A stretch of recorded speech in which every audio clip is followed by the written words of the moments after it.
We have a question, actually two questions from Bhakti Sudhir Goswami, Israel. I'm now rereading Bhagavad Gita, and this time I began to read very carefully first chapter, which I had not paid attention to before. And I have questions, maybe silly, sorry. First question. What is the inner cause of the Battle of Kuruksetra? External is injustice and its elimination in relation to the Pandavas. And what is it internal? And the second question. Why did Krishna choose Arjuna for this Leela? Why not Yudhishthira or someone else from the Pandavas? Thank you for answers. Hope you are feeling well during this Corona time. With deep respect and obeisances, Bhakti Sudhir Goswami. Also, just for my own understanding, wasn't there a question someone asked previously that we agreed to ask? Yeah, there was another question. Okay. Yeah.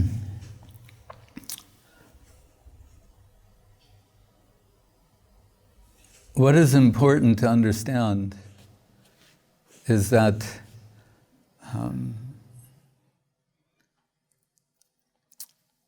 it is an opportunity for Krishna to speak.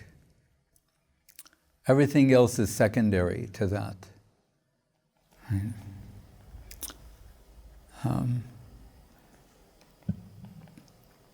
And Arjuna is the perfect candidate for Krishna's instruction.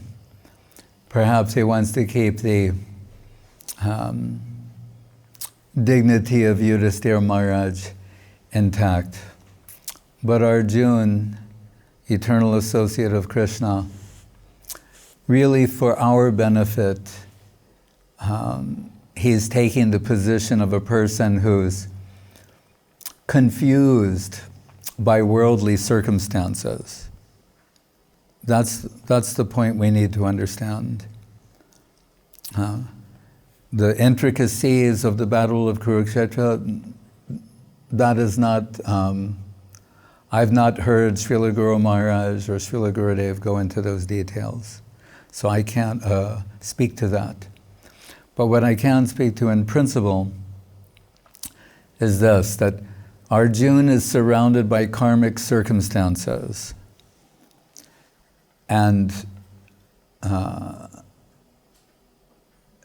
it results in confusion to him personally as to what he should do. And that makes it more relevant to us.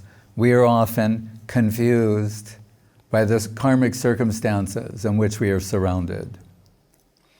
So we have our own ideas that, in terms of our acquired prejudice and acquired tendencies, how we might adjust things to our favor, right? How to deal with that. Just as Arjuna in the beginning, he's giving his assessment of what he sees from his perspective. And we're told, and Krishna listening, and it's very sweet because it says, right, when Arjuna defers to Krishna, saying, here's my own assessment of what this is, but then he says this critical statement, Sishas teham sarimam tvam prapanam. Sisha, he says, but now I want to become your disciple. Right? Prapanam, like Guru Maharaj's book, Prapana Jivanamrita, saying, I'm surrendering to you. That so-called autonomy that is,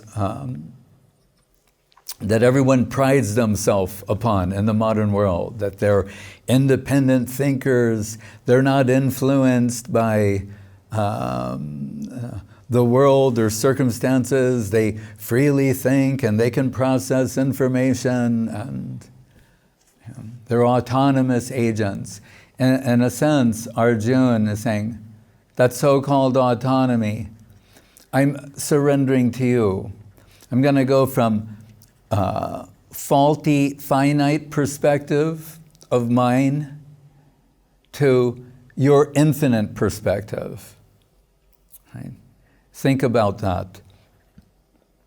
when Krishna speaks, when he addresses some particular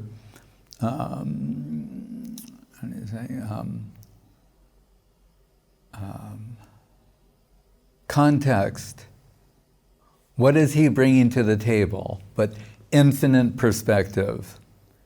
Who in his localized aspect, he's situated in the heart of every living being. Later he will tell Arjuna, Bahuni me vyatitani janmani tavacharjuna. When Arjuna asked Krishna, how could you instruct the sun god? That would have been, 120 million years ago. And Krishna says, many births we have had. Arjuna, he's saying, but I remember all of them and you don't. And also my births, they're called, avatars. Janma karma chame divyam evam yo veti tattvataha. If you can understand the truth about Krishna's so-called janma and karma, it will liberate you from material existence.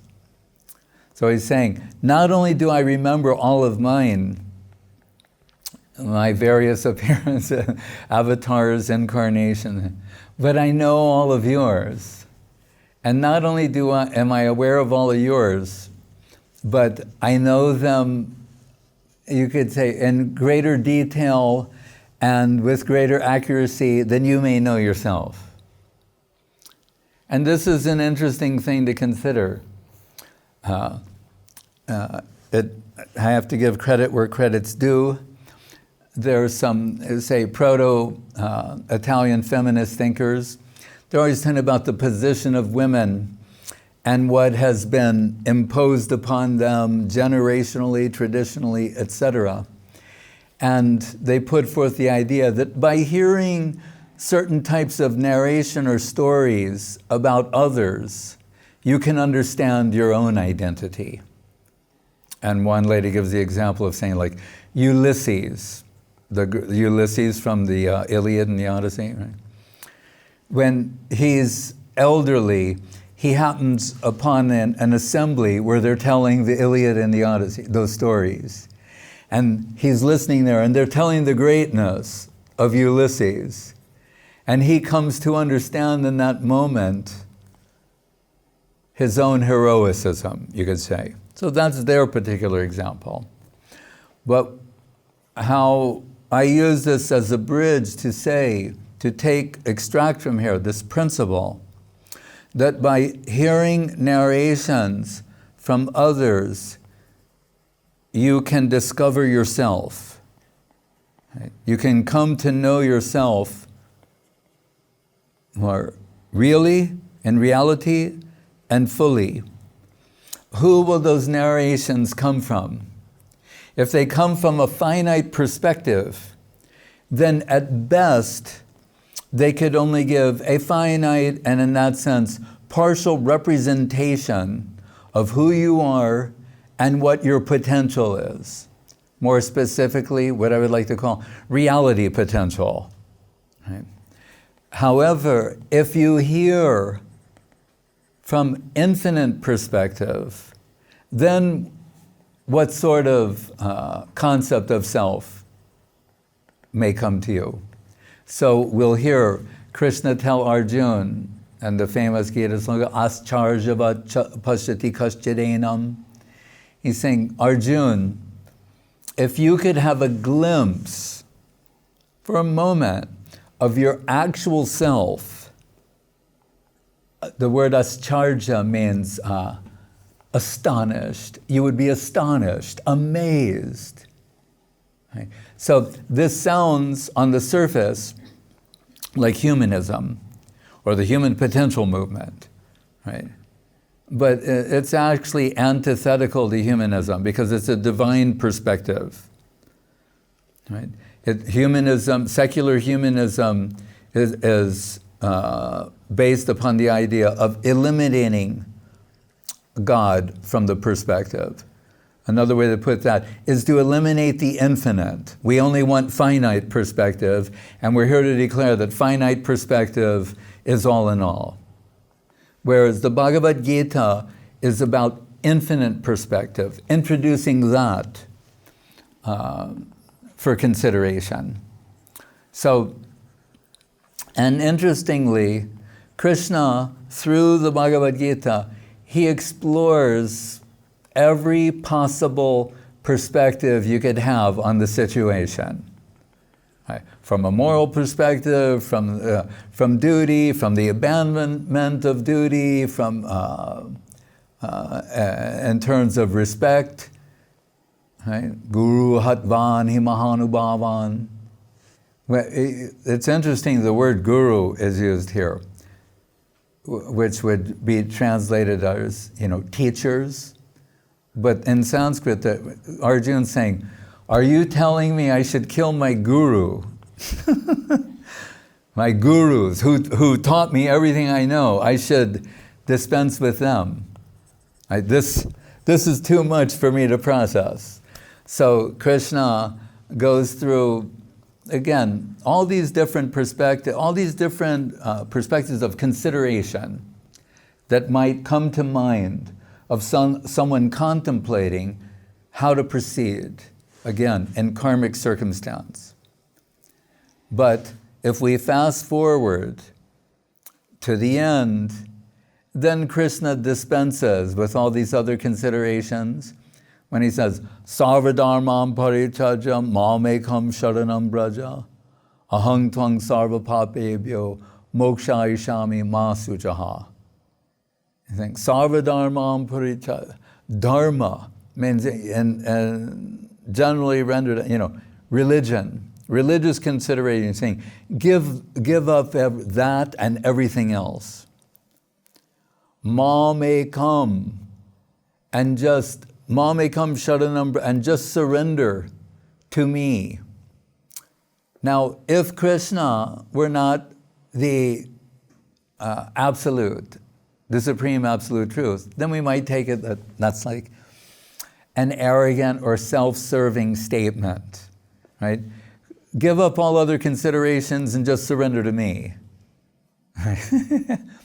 But if you are the absolute, and with that goes absolute good, right? The absolute will is absolute good, then it is the shortest path to resolving any particular matter. And when we take those words, sharanam braja, and reverse them, and take on a new meaning of braja sharanam, saying, what's it an allusion to? Like the gopis of Vrindavan. They're acquainted with what is religion, what is respect for gurus, elders, and different, and all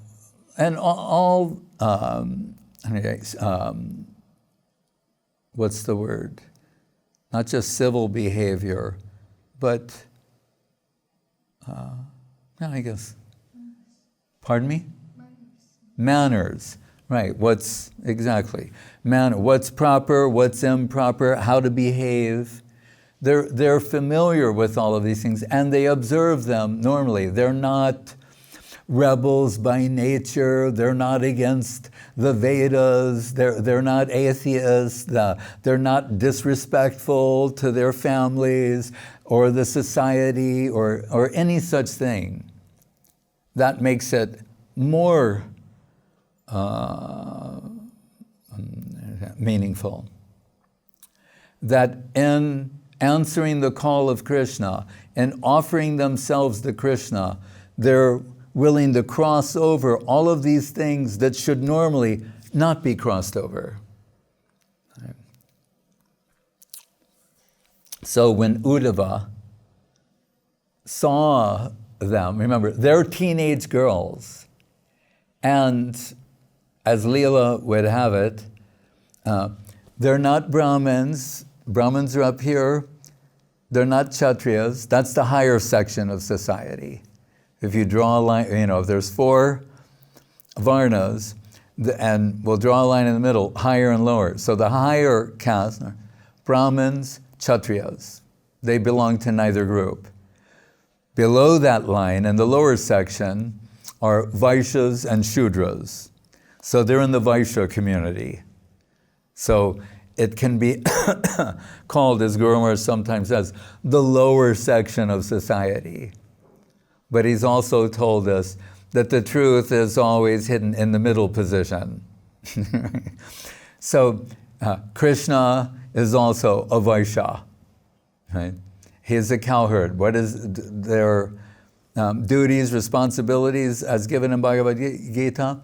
Krishi go rakshavani jam vaishya karma svabhavajam. Right? Go raksha, cow protection. Right? So they're cowherds. Right?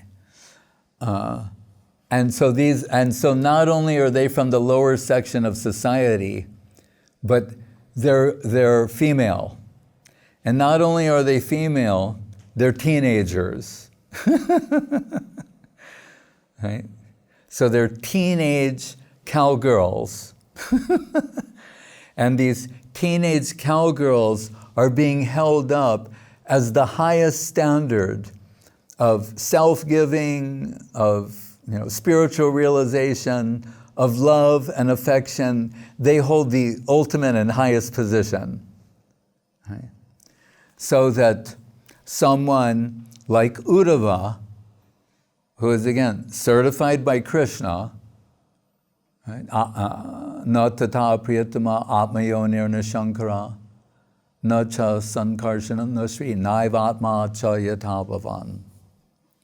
Krishna is saying, he's more dear to me than, Atmabhu Brahma, than Shankar Shiva, than Sankarshan, which you can also take as like my own brother, Sri, Goddess Lakshmi.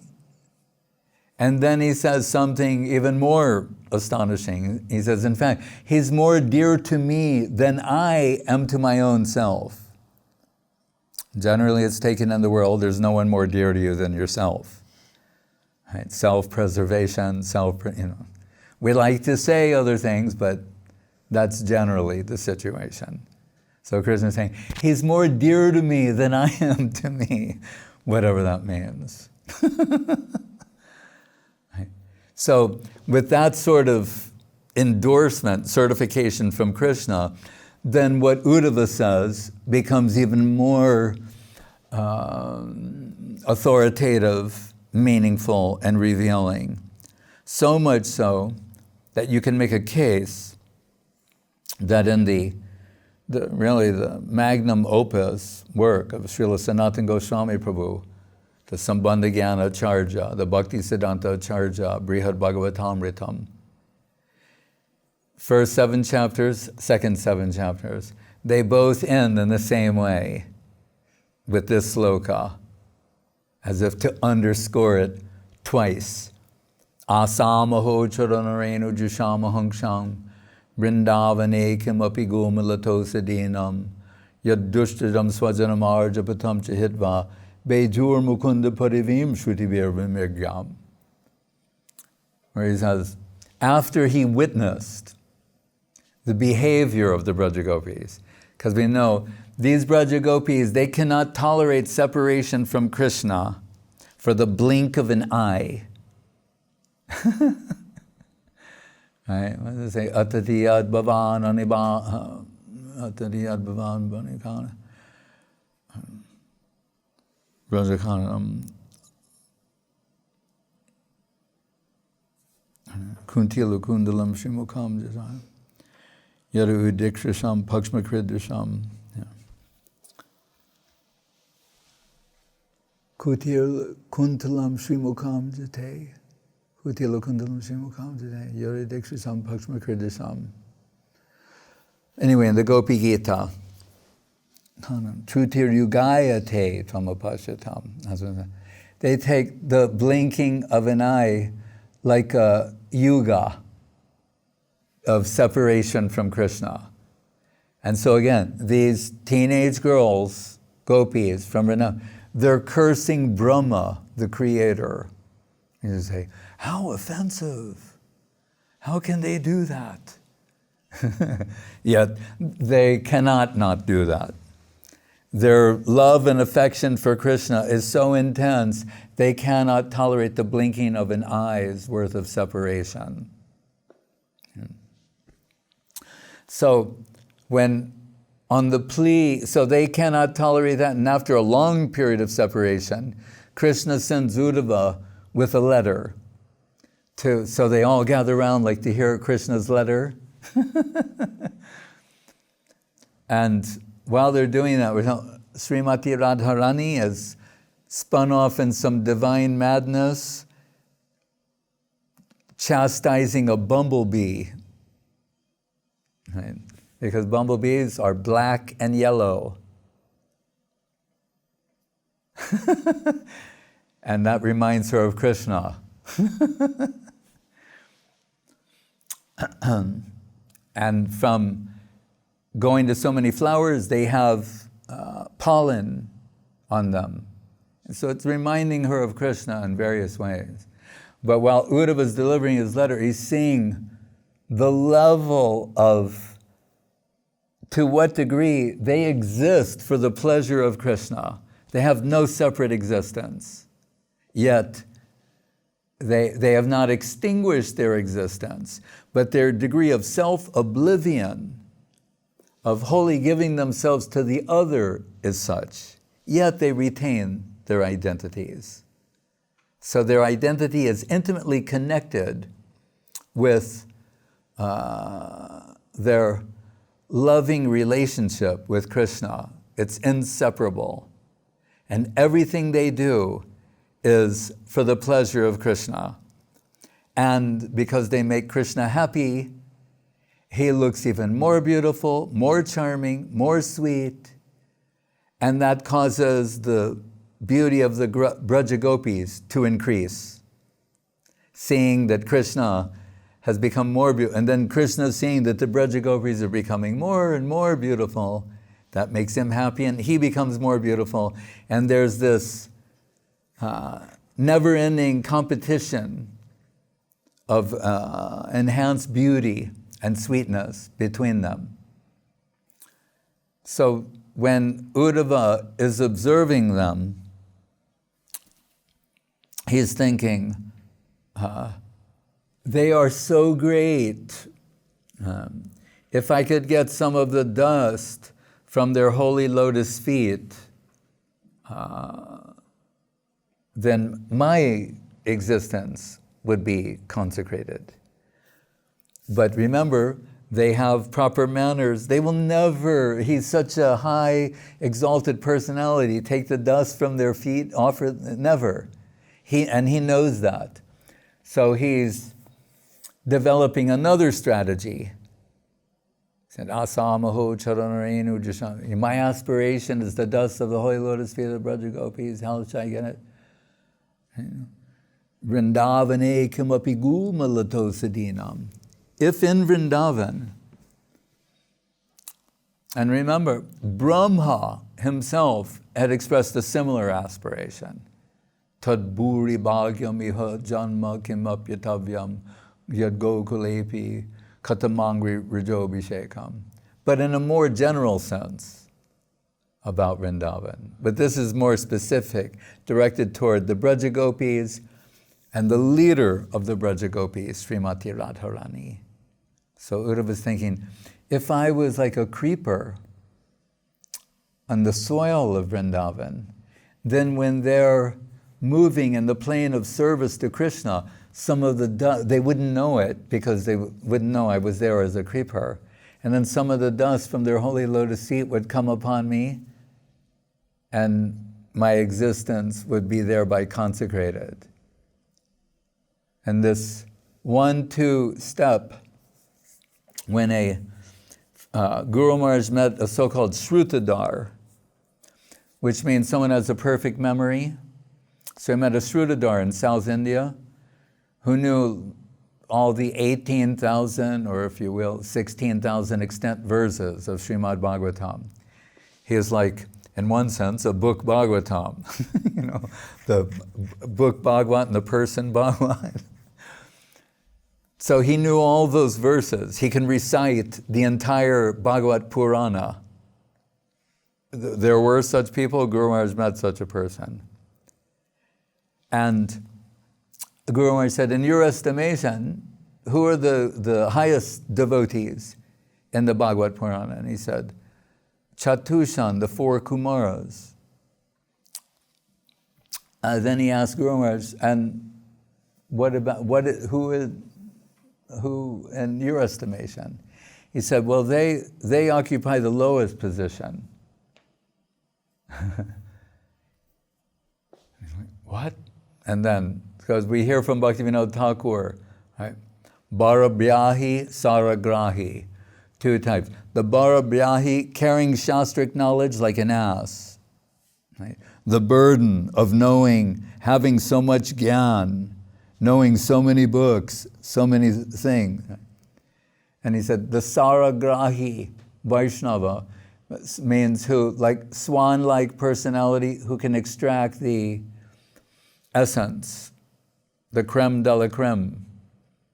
So he knows 18,000 verses, concludes the 4 Kumaras are the highest. Guru Maharaj said they're in the lowest position. A respectful position, but in lower position. And then with 2 slokas, the 2 slokas I mentioned, Natata Priyatama and Asamaho Charanarenu. Guru Maharaj establishes first from Krishna, the position of Uddhava, then from the mouth of Uddhava, the glories of the Braja Gopis, that they're in the highest position. And what is it? Yadushtajam swajanamarjapatam chihitva. That means they crossed over the prohibitions given by family, society, rationale, tradition. Arjapata, that means the path of the Aryans, right? Which alludes to Vedic understanding. Arjapatam chihitva. Bejur mukunda parivim shruti bir brahmrigyam. And they went directly to Krishna, answering the call of Krishna, giving up everything for Krishna, to which the Vedas themselves ultimately aspire. So when he says, Sarvadharmam parityajamam ekam sharanam braja, is the moment. You say, why the Kurukshetra war? The will of Krishna. Ultimately, it is about the will of Krishna. Whatever the details are, it's the will of Krishna. And he's telling Arjuna, and how should you center it? Braja Sharanam. They've given up all other considerations. And perhaps in the poetry of Narottam Thakur, says, Sakala Chariyabai Shraddha Devir Gunagai. In one line, Sakala, give up everything. And Guru Maharaj says, what you think is yours and friendly to you, or your so-called friends. Sakala Chariya, give up everything. Shraddha Devir Gunagai, and sing the glories of Shraddha, of faith. Guru Maharaj mentions in the Search for Sri Krishna, this whole world and everything in it will vanish. That's not only a religious perspective. What the solution is another thing, but that is a scientific perspective. If you forget about religion and you press scientists, they will tell you that the world, the universe, everything in it has an expiration date. So that means whatever we know in this plane and hold near and dear, it will all vanish. Right? So sometimes they say, just like in math, you have 10 to the second power, 10 squared is 100. Right? So they say in years, if you take 10 to be years, some will say, 10 to the 12th, or some say 10 to the 14th. But they vary on to which power, meaning how many years, But what they're all in agreement upon is it has an expiration date. It will all vanish. Right? So Guru Maharaj tells us, then learn to live in the world of your faith. When at the time, it was in the 1980s, and people were telling Guru Maharaj about the possibility that the whole world can end because of X, Y, or Z. It doesn't matter what it is. It's always the same story. There's something that's got everybody scared, and life as we know it may come to an end. Guru Maharaj said, what of it? He said, it is a point on a line in a plane in a solid. What does he say when he says, a point on a line? We're told, a line is an infinite number of points. A line in a plane. A plane is an infinite number of lines. A plane and a solid is an infinite number of planes. He's saying, what to speak of now? He said, the whole world, this will all vanish. Again, Krishna tells this to Arjuna in Bhagavad Gita. Bhutva bhutva praliyate. Repeatedly, it springs up for some times and then it vanishes. Right?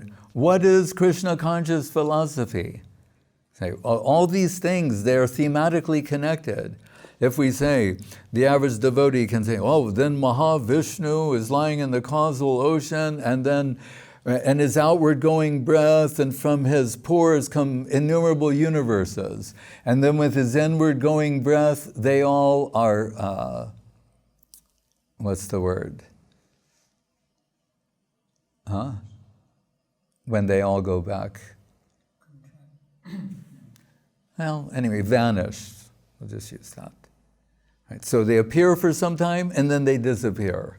They come out and then they re-enter. And he's saying, and this sort of thing is going on perpetually. So why should we tie ourselves to any particular time, place, or circumstance? When Parikshit Maharaj puts his question to Sukadeva Goswami, it's at the end of the first canto, and the answer comes in the beginning of the second canto. He said, what is the duty for one in life, specifically for one who is about to die? And then someone can think well, that's a good question for Parikshit Maharaj. He's got 7 days. But we have our whole lives ahead of us. So it doesn't matter. But the answer, Sukadeva said, this is the question that everyone should be asking, not just someone who knows he's going to die in 7 days. Because no one has a guarantee that they will live another moment. And even mentions this Katvanga Maharaj, who we're told he rendered some assistance to the Devatas in one of their campaigns against the Asuras, and when they were offering him a benediction, whatever you want, he said, well, first I want to know, how much more time have I got to live? And they went a moment. He said, well, that could really influence what I asked for. There's nothing like impending mortality to bring about mental clarity. So similar themes are addressed by Krishna in the Bhagavad Gita.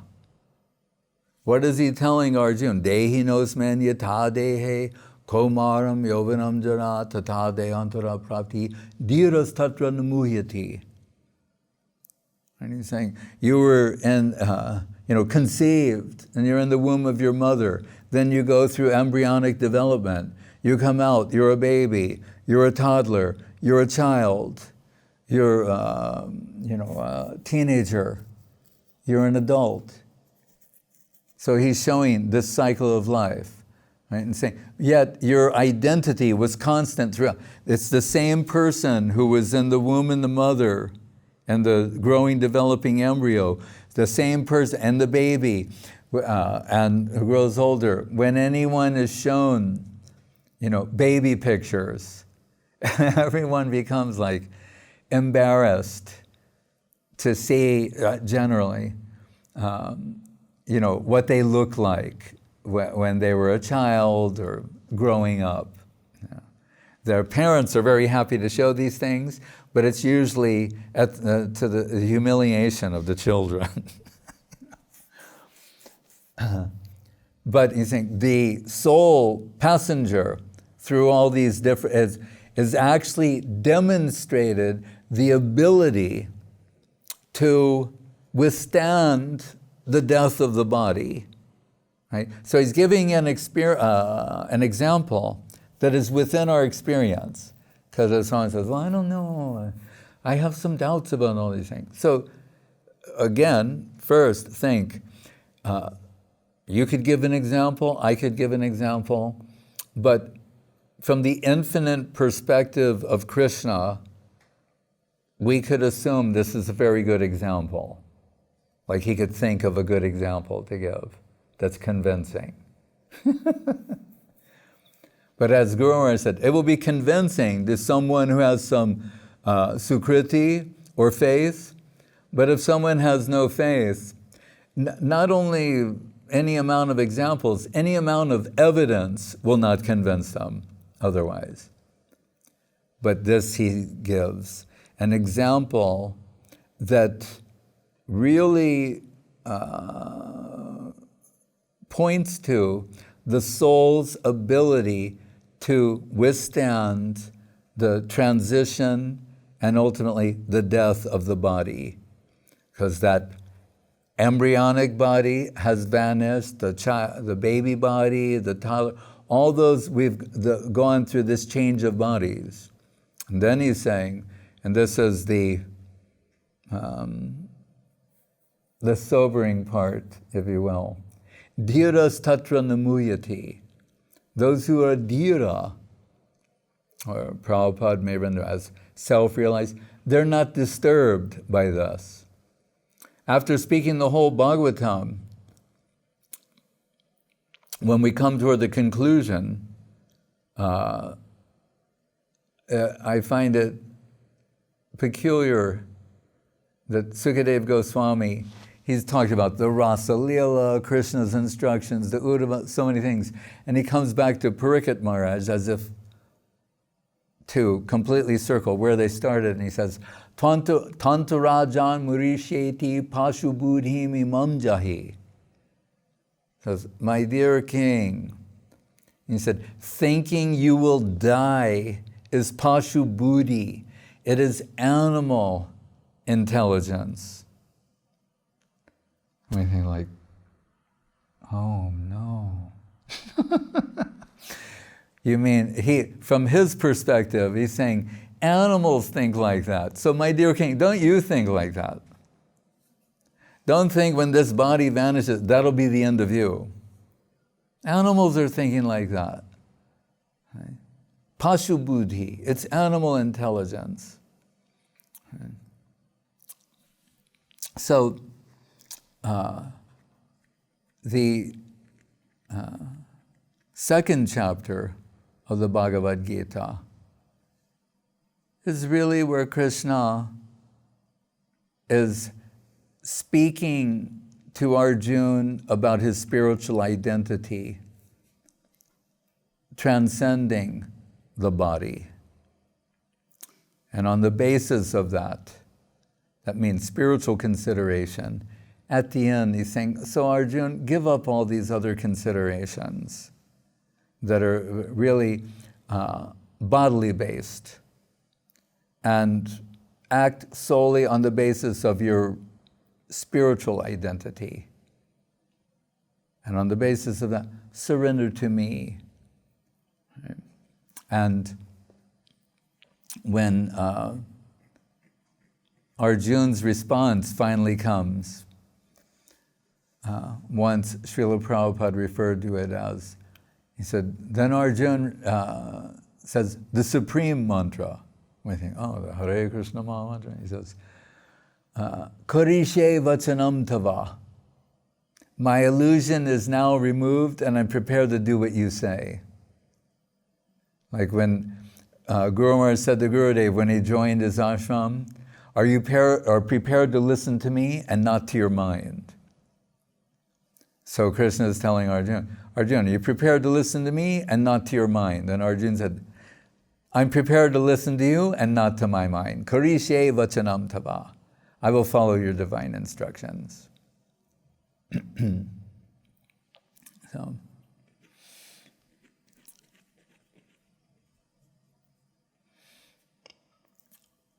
is there another question? Yes.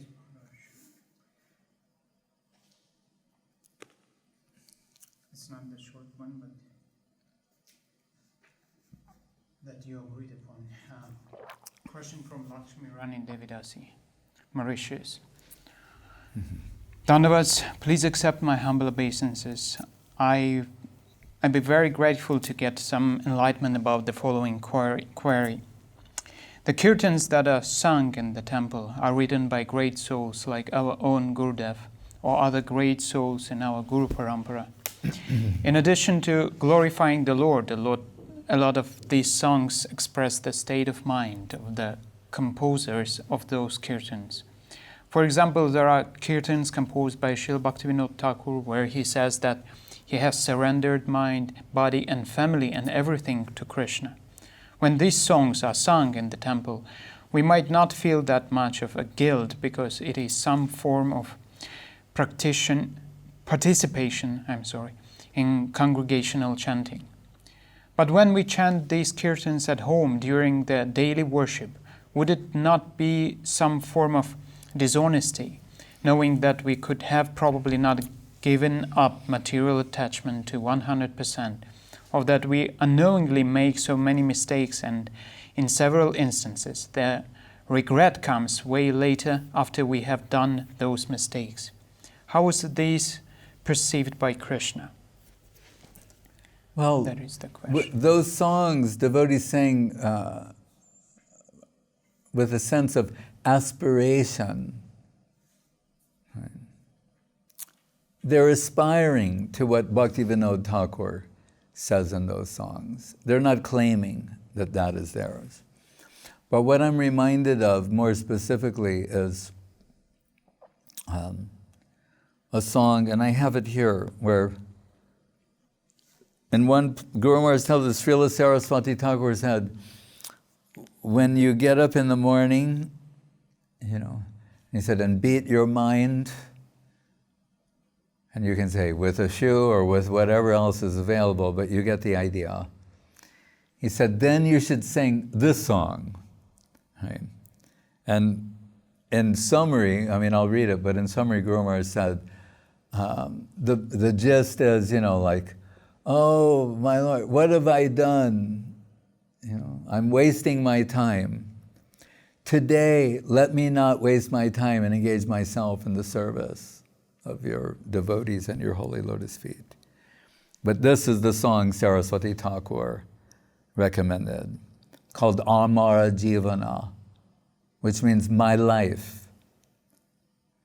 And again, like Arjuna in Bhagavad Gita, Bhaktivinoda Thakur will sing in the song in the first person. It's like confessional poetry. But we do not think of him that way. Rather, he's voicing what we are unable to so eloquently express. So this is on behalf of practitioners and aspiring servitors. Amara Jivana Sada Pape Rata Nahiko Punyara Lesh Porere Udbega Diachi Jekoto Diachi Jivera Klesh. My life is always attached to sinful activity, and there is not even a small part of goodness in it. I have caused others anxiety and given trouble to other souls. So you understand, this is the more appropriate song to sing. In another song of Bhaktivinoda Thakur's, he says, there is no sinful activity that I have not committed thousands of times. So then what should be our position? Nija sukha lagi pape nahi dori doya hina swarta paro Para suke duki sada mityabasi, para dukkha sukha koro. For the sake of my own happiness, I have openly performed sinful activity. Devoid of compassion, I am concerned only with my own selfish interest. Always telling lies, I become miserable to see the happiness of others, while the misery of others brings great happiness to me. In literature, in English literature as well, they use the German word Schadenfreude, means to delight in the suffering of others. And we think, well, who does that? We do that. When we hear that something unfortunate happened to someone else, we think, well, at least it didn't happen to me, or that's not going to happen to me. Yet there's no guarantee. Ashesha kamana hridimaje mora krori damba parayan maramata sada bishoye mohita hingsa garva vibhushan. There are limitless material desires within the core of my heart. I am full of anger, attached to arrogance, intoxicated by vanity, and always bewildered by enjoying sense objects. Violence and pride. I am ornamented with violence and pride. Nidra lasya hata, sukarje birata, akarje udyogi ami, pratishta lagia, satya acharana, lobahata sadakami. Ruined by laziness and sleep, I resist all pious deeds, yet I am very enthusiastic to perform wicked acts. For the sake of worldly fame and reputation, I engage in the practice of deceitfulness. I am always lustful and a victim of my own greed. Eheno durjana sajjana barjita aparadhi nirantar subha karja shuna sadanartha mana nana duke jarajar. A vile, wicked man such as this, rejected by saintly persons, is a constant offender, devoid of suspicious works, always in the mentality of separate interest, and wasted away by various kinds of miseries. Bharake ekono upaya bihina tate dina akinchan bhakti vinoda prabhura charane kore dukkha nivedan. Now, in my old age, deprived of all means of relief, humbled and destitute, this Bhakti Vinod submits his tale of grief at the feet of the Supreme Lord. So I think we can agree. These songs are more appropriate for our consideration. And then if we hear a song where he's saying like, Manasa deho geho yo kichumor arpilum tua pade nandikajor. I mean, we'll sing that with a sense of aspiration, like, oh, we're happy to know that such a plane exists. And that if it's, sequentially preceded by songs like this, then it gives us some hope. Here, what is described here resonates with how we may conceive ourselves.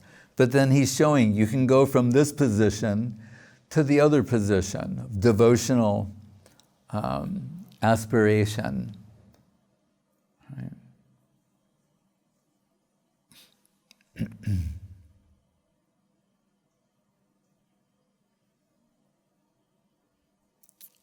Anything else?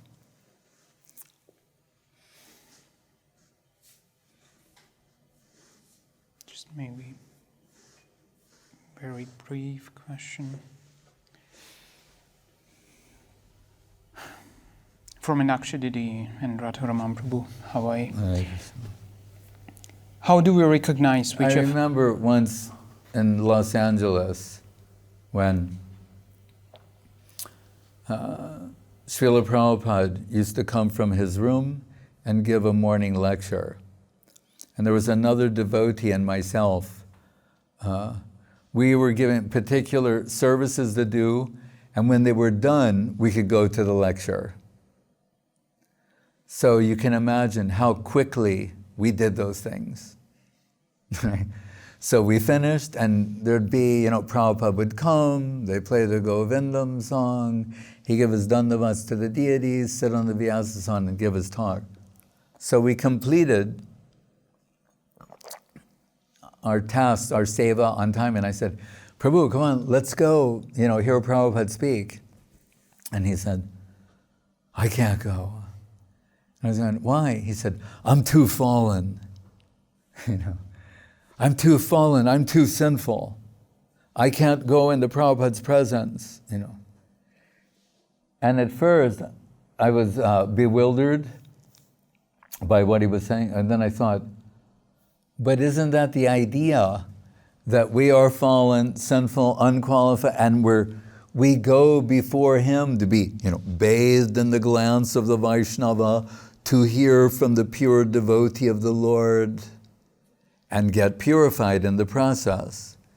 There's a purport in the 4th canto of Srimad Bhagavatam where Srila Prabhupada says something astonishing. He said, the voice of the pure devotee is saturated with the saffron mercy particles from the holy lotus feet of Krishna. So when that voice enters your ear, pravishta karna randrena, swanam bhavam soro ruham dunoti shamalam Krishna, shalayasha yatasvarat. It goes through the ear into the heart. So then you can say, the saffron mercy particles from the holy lotus feet of Krishna are transferred via medium of the divine sound from the lotus mouth, Guru Mukha Padma Bhakya, Chite Te Korea Aikya, Arnakoro Ihamane Asha. This is my aspiration. Then it enters the heart, thereby purifying the heart. So the recognition of our lack of qualification or degree of sinfulness, whatever term you want to use, should not lead one away from Sadhu Shastra Guru and Vaishnava, but toward Sadhu Shastra Guru Vaishnava. And the song, Gurudev Kripa Bindu Diya, saying, Yogyata Vichare Kichu Nahi Pai. If you examine me, you'll find nothing of value. But Tomara Karunasar, your mercy can redeem me. Right? When the Vaishnavas, when they meet, and it comes from Mahaprabhu and Haridas Thakur, what we just read, what does he say when Mahaprabhu says to Haridas, what's the news? Do you remember? You just heard this 3 days ago. Mahaprabhu comes, right? Disappearance of Haridas Thakur. Mahaprabhu comes and says, Haridas, what's the news? And Haridas's answer is, Tomara Kripa, your mercy. Right? That's when you say, it's another way of saying, how are you? When you say, how are you to the Vaishnava, they say, Tomara Kripa, as you keep me. I've mentioned, when I would ask Mangal Maharaj, I'd say, see him somewhere, I go, Mangal Maharaj, how are you today? And he'd go, I don't know.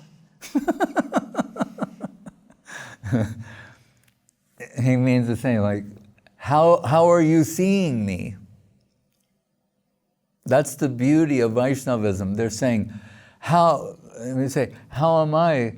It's based upon how you see me.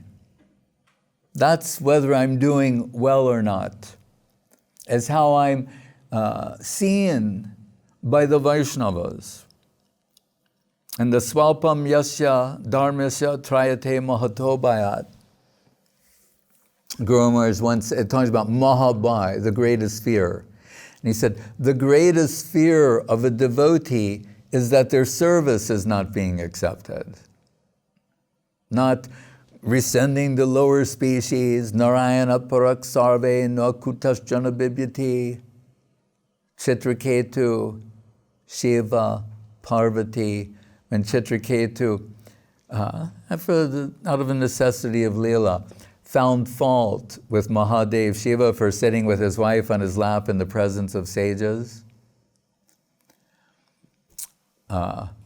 Parvati cursed him. She basically said, you can go to hell right now, instantly go to hell, for even thinking such a thing about Mahadev. And what did Chitraketu do? Yes, goddess, I'm on my way. And then Shiva said, just see the devotees. This is Leela. Just see the devotees. He has no concern for heaven or hell. He's just following the divine order. That's his only concern. If it takes him to heaven or hell, that's not his concern. Right? Like Prabhupada, we told recently, when he got to America and said, he wants the line in his poem, Markini Bhagavata Dharma, Tada Rajastamo Bhava Kamaloba Dayasche. In Washington, D.C. in 1976, he was there, and we were celebrating the day he came to America, which is somewhere around, it's in September. And so we read these poems to him, and when he was hearing this line, it said, the population is overwhelmed by the modes of passion and ignorance. Prabhupada looked up and he laughed and he smiled. He said, how could I know? I hadn't got off the ship.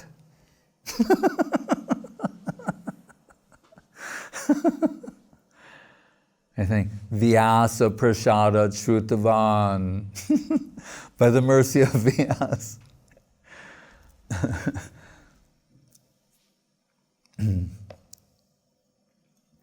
Shastra Chaksus, seeing through the eyes of scripture. What he means to say, he was still on the boat because it arrived technically in Boston. You had to wait a couple of days to go to New York and then disembark. And that's where he wrote the poem. But why did I say that? What was I saying just before? No, about how you're doing. The consideration of the Vaishnava. Oh, and then I was saying, so Prabhupada, how they have no self-consideration. No. Who did I say before has no self-consideration in the beginning of this talk? The Braja Gopis. See, it's always, they're not just random anecdotes assembled for our amusement. There's a connecting thread. So he's setting and this is in the 6th canto, so it's laying the foundation for the exaltation of the entrance of the Braja Gopis. So what does Prabhupada say at the end of his poem? Why have you brought me to such a place? You can imagine, for Prabhupada, it's hellish. He's feeling separation from Vrindavan, Radha Damodar, Radha Madan Mohan, Radha Gopinath, Rup, Jiv, Goswami, Sanatana. And he says, Sri Chaitanya, the nectarine of Sri Chaitanya Leela is the source of my all vitality. Right, that's what's nourishing him spiritually. At the end of the Madhya Lila, Kaviraj Goswami saying, how wonderful are the pastimes of Mahaprabhu. It's what's reserved for the highest section of liberated souls, Krishna Lilamrita Sar. He's saying, Tar Shata Shatadar, Chaitanya's Leelas distributing in all directions, means to those who are unqualified, to the non-liberated section.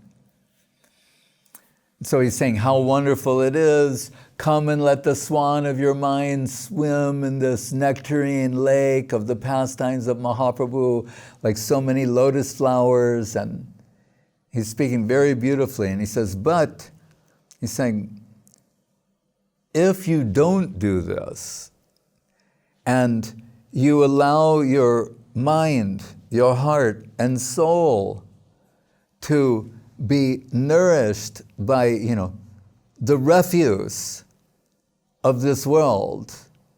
Right? What did Narada tell Vyasa? A place of pilgrimage of crows. They go for what is rejected by the Paramahamsas as not worthy of consideration. If that's all you're feeding into your mind and your heart and your soul, he's saying, then you will go down. And what will be the things that take you down? Remember, this is Kali Yuga, the age of quarrel and hypocrisy. He says two things. The pitfall of false arguments and the whirlpool of unfortunate situations. He said, this will be the consequence of not nourishing yourself with Chaitanya Lila. So how important it is for us daily, as Prabhupada said, to relish the nectarine of Sri Chaitanya Lila. But then at the end of his poem, so he's saying, he's now in this hellish place.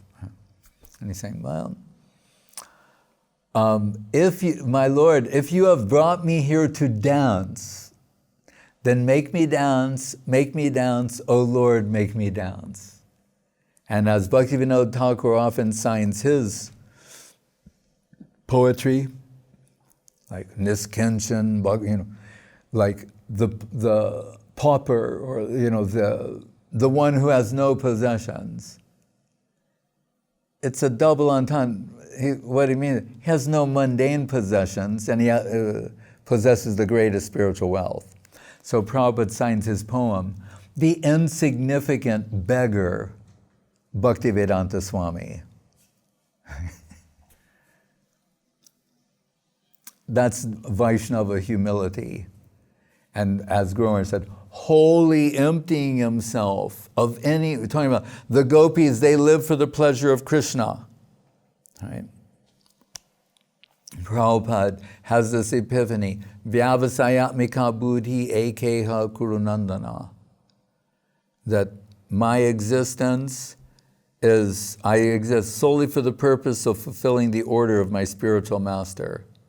And Grover said, having wholly emptied himself of any other desire, alluding to the fact that that's not our position. There's a mixture. We must acknowledge that. We have to be honest about what our position is. Right? And Grover says, an in-carrying current of divine sound and divine revelation that's taking you toward the center and up, and then there's the out-carrying current that's taking you away from Krishna consciousness, the current of the world. So he's saying he wholly emptied himself of any other desire, any other consideration than the order of Srila Saraswati Thakur. He said, so much so that divine power had to come down and work on his behalf. Hare Krishna. Jai.